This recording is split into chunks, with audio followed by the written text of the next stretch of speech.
ಮೈಸೂರು ಜಿಲ್ಲೆ ಇದು ಸಾಲಿಗ್ರಾಮ ತಾಲೂಕು. ಸಾಲಿಗ್ರಾಮ ರಸ್ತೆ ಬೇರೆಯ ಗ್ರಾಮದಲ್ಲಿ ಬಹಳ ಚಿಕ್ಕದಾಗಿ ನಿರ್ಮಾಣ ಮಾಡಿರುವ ರಸ್ತೆಯಲ್ಲಿ ಜನ, ಜಾನುವಾರುಗಳು, ಸ್ಕೂಲ್ ಮಕ್ಕಳು ಹಾಗೂ ರೈತರು ಓಡಾಡುವುದಕ್ಕೆ ಬಹಳ ತೊಂದರೆಯಾಗಿದೆ. ಕೆಎಸ್ಎಫ್ನಿಂದ ಒಳಚರಂಡಿ ನಿರ್ಮಾಣ, ಅದೇ ಬೇರೆಯ ಗ್ರಾಮದ ಸಾರ್ವಜನಿಕರಿಂದ ಒಳಚರಂಡಿ ತೆರವುಗೊಳಿಸುವ ಕಾರ್ಯಕ್ರಮ. ಏಕೆ ಒಳಚರಂಡಿಯನ್ನು ತೆರವುಗೊಳಿಸುತ್ತಿದ್ದಾರೆ? ಇದಕ್ಕೆ ಕಾರಣವೇನು?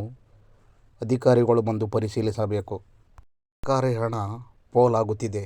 ಬೇರೆಯ ಗ್ರಾಮ, ಸಾಲಿಗ್ರಾಮ ತಾಲೂಕು ಒಳಚರಂಡಿಯನ್ನು ಕೆಡವಿ ಹಾಳು ಮಾಡುತ್ತಿರುವುದು.